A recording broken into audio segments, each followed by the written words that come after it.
In the stillness of a remote mountain village, life moved at a steady rhythm, untouched by the chaos of the outside world.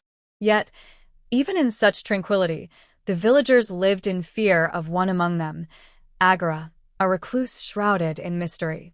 He was no ordinary man. His presence exuded an aura of otherworldliness. Always cloaked in a hood, his face hidden from sight, he wandered the outskirts of the village, tending to rituals no one dared to question. Some believed he was a protector. Others whispered that he was cursed. Either way, his existence was both a blessing and a burden to the people who called the village home.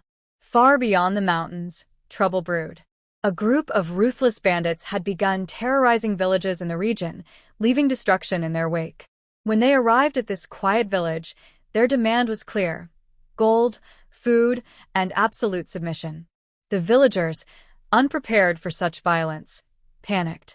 For years, they had lived with the silent protection of Agara, but now, their whispers turned into a collective plea. "Will he help us?" they asked each other, though no one dared approach him. On the same fateful day, Maya arrived at the village. Her appearance was unremarkable at first glance, a young woman in worn clothes, with an air of determination and sorrow. She sought shelter, and the villagers, despite their fear of outsiders, allowed her to stay. Her story soon spread. She had lost her family to the very same bandits who now threatened this village. Unlike the others, she carried no fear, only a burning resolve to fight back. Maya was unlike anyone the villagers had encountered.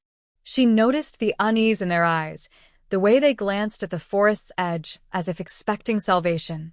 Her curiosity led her to Agara. Finding him was not difficult. He moved like a shadow through the village, his presence both commanding and quiet. When she finally stood before him, her voice trembled, not with fear, but with the weight of her own grief and determination. "You have the power to help them," she said, her eyes fixed on the hooded figure. "You may choose to hide behind your silence, but these people, they need you." Agara didn't respond. He didn't flinch or acknowledge her words. Maya, frustrated but undeterred, followed him through the forest, watching as he gathered herbs and murmured ancient chants. She didn't understand his rituals, but there was something undeniably profound about his presence. The villagers might have feared him, but Maya saw something else, a man burdened by secrets, perhaps guilt, but also immense strength.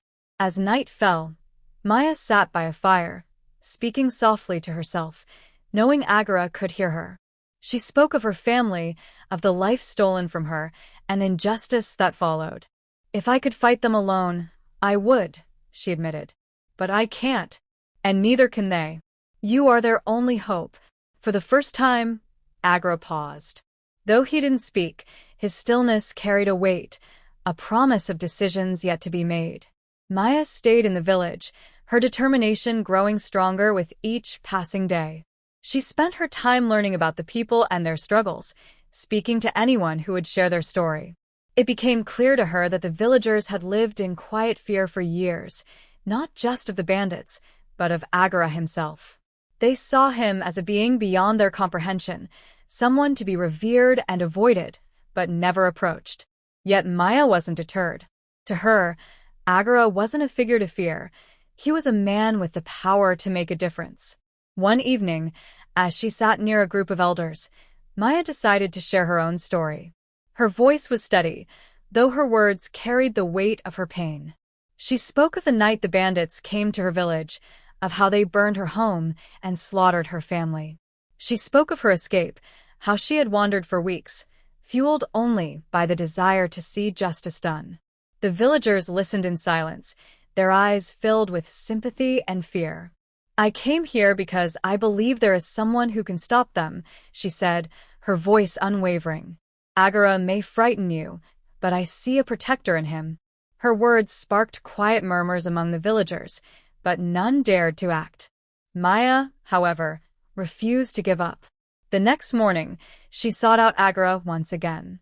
This time, she didn't plead or demand. Instead, she worked beside him in silence, helping him gather firewood and water. Her presence was a quiet challenge, a reminder that she wasn't going to leave without an answer. As the days passed, she began to notice subtle changes in him. Though he never spoke, there were moments when he paused, as if considering her presence. One evening, as they walked through the forest, Maya stopped and looked at him. "I don't know what you've been through," she said, her voice soft but firm. "But I can see the weight you carry. You've lived in silence for so long, but silence won't save these people. Action will." Agara didn't respond, but there was a flicker of something in his posture, a hesitation, perhaps even understanding. Maya knew she couldn't push him, so she chose to focus her energy on preparing the villagers. She spent her days teaching them how to defend themselves, using whatever tools they had. Though most were reluctant, a few began to follow her lead, inspired by her courage. As the village slowly came to life with preparations, the bandits sent a message. A crude symbol painted on the sacred temple door, a warning that they were coming. The air grew tense, fear spreading like wildfire. The villagers looked to Maya, but her eyes turned to Agara. She didn't say a word, trusting that he would understand the urgency. That night, as she sat by the fire, Maya whispered a silent prayer. She didn't know if Agara would act, but she believed in him. For the first time, she allowed herself to hope. The aftermath of the battle left the village in stunned silence. Agara sat on the ground, his breathing heavy but controlled. Blood seeped from his side where Raghav had struck him, but his focus remained steady. The villagers, initially frozen in disbelief, slowly began to emerge from their hiding places. Their fear of the unknown figure who had protected them was replaced with a mixture of awe and gratitude. Maya knelt beside Agara, inspecting his wound. "You've done more than anyone could ask," she said quietly, her voice filled with emotion. Agara didn't respond, his gaze fixed on the horizon as if the battle hadn't truly ended for him. Despite his silence, Maya could sense the toll the fight had taken on him, not just physically but emotionally as well. The villagers, emboldened by Agara's actions, began to reclaim their confidence. They gathered the weapons left behind by the fleeing bandits, organizing themselves to ensure they could defend their home in the future. Though they were grateful, they kept their distance from Agara, still unsure how to approach the man who had saved them. Maya, however, refused to leave his side. She tore a piece of cloth from her dress and began to bandage his wound. "You didn't have to do this," she said softly. "But you did. They'll never forget what you've done for them." Agara's eyes met hers for the briefest moment, and though he said nothing, there was a faint glimmer of something in his expression, a hint of acceptance, perhaps even gratitude. As the sun climbed higher into the sky, the villagers came together to rebuild.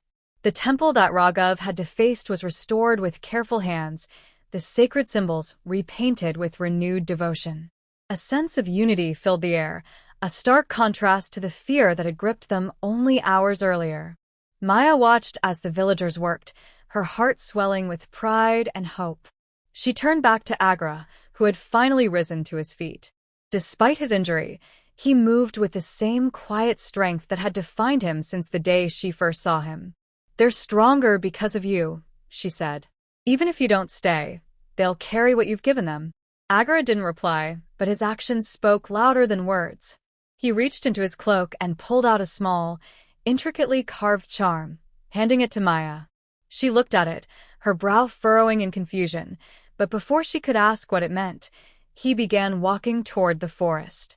The villagers watched him go, their eyes filled with a mix of reverence and sadness. Maya clutched the charm tightly, feeling the weight of its significance even if she didn't fully understand it. She turned back to the villagers, who now looked to her as a leader in her own right. "We'll rebuild," she said firmly, "and we'll protect what's ours."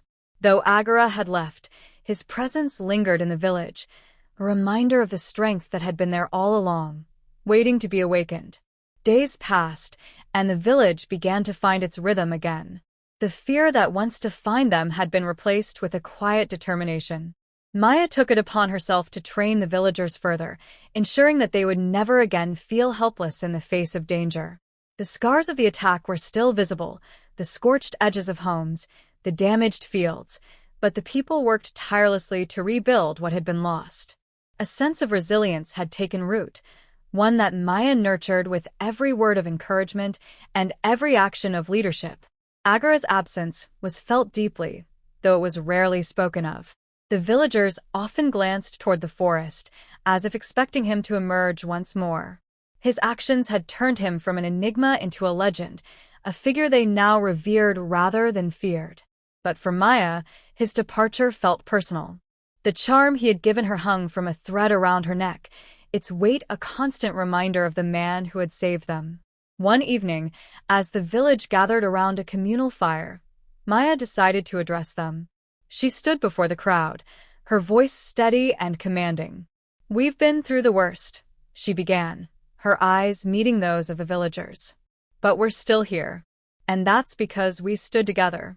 We proved that we're stronger than the fear that tried to break us."